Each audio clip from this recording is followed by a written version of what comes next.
विवेकानन्दसूरये सच्चित्सुखस्वरूपाय स्वामिने तापहारिणे तापहारिणे तापहारिणे।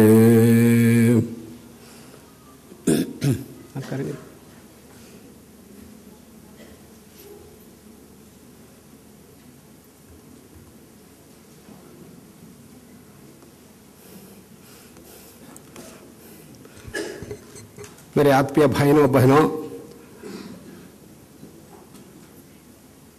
ये बहुत अच्छा लग रहा है कि आप सब लोग भारत के कोने कोने से इधर हमारे प्रशांति कुटीर में आ गए और जिधर स्वामी विवेकानंद जी का संदेश को साकार करने का यत्न इधर हो रहा है उसका देखने का भी थोड़ा आपको एक मौका मिला है।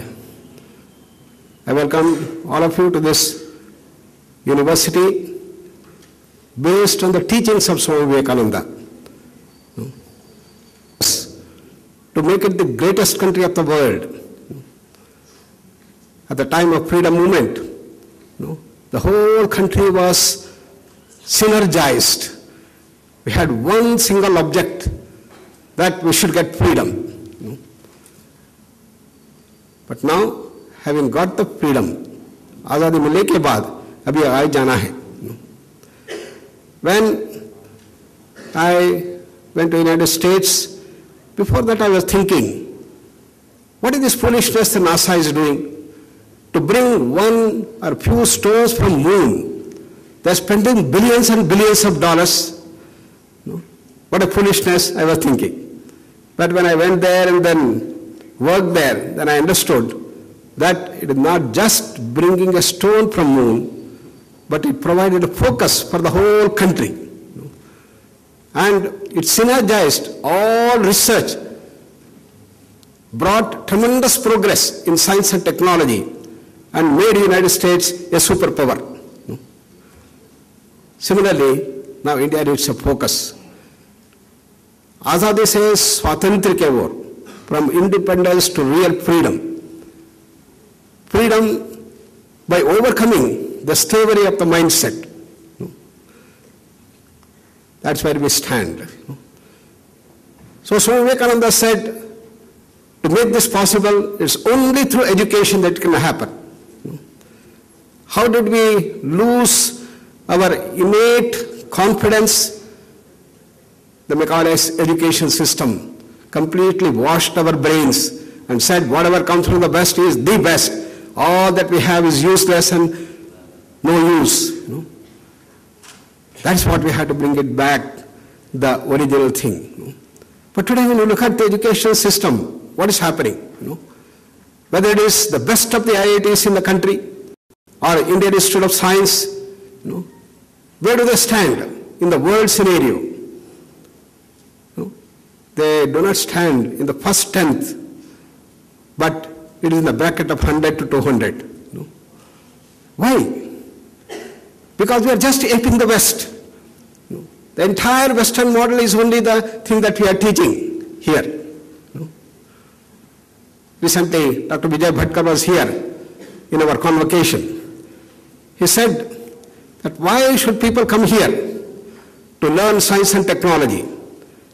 They would rather go to MIT or Harvard or any big universities in the United States and other places. Now China is investing billions of dollars to build huge universities and institutions.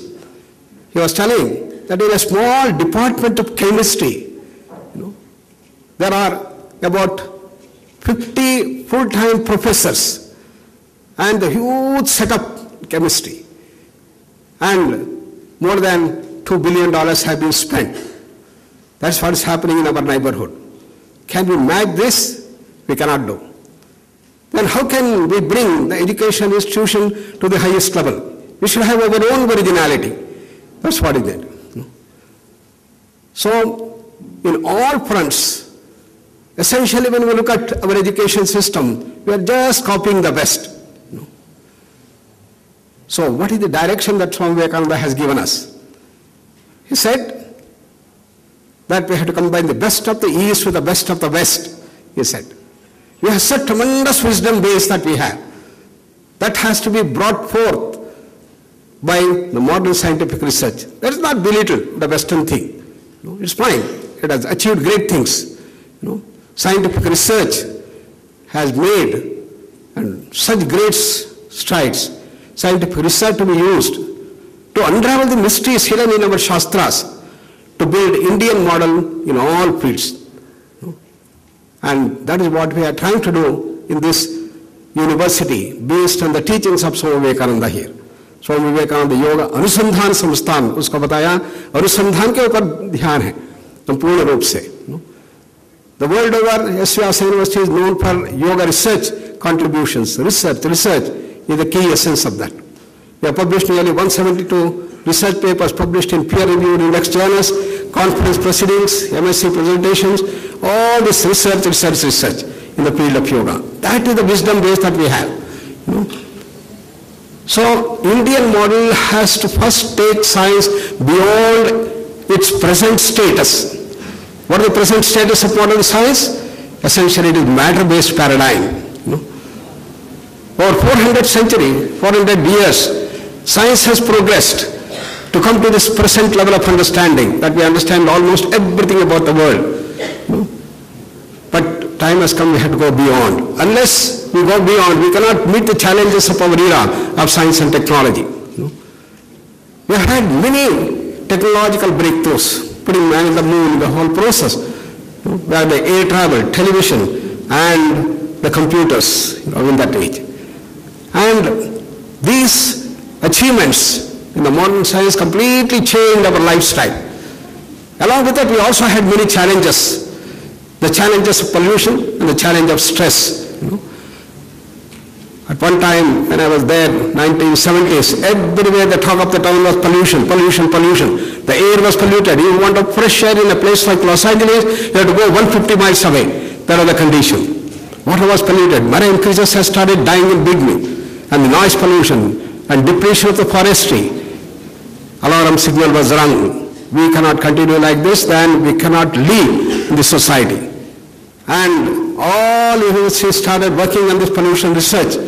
And in a few years, we solved the problem there. How did we do that? What is that the basis? Essentially, we learned how to control ourselves. No indiscriminate throwing of waste into the waters.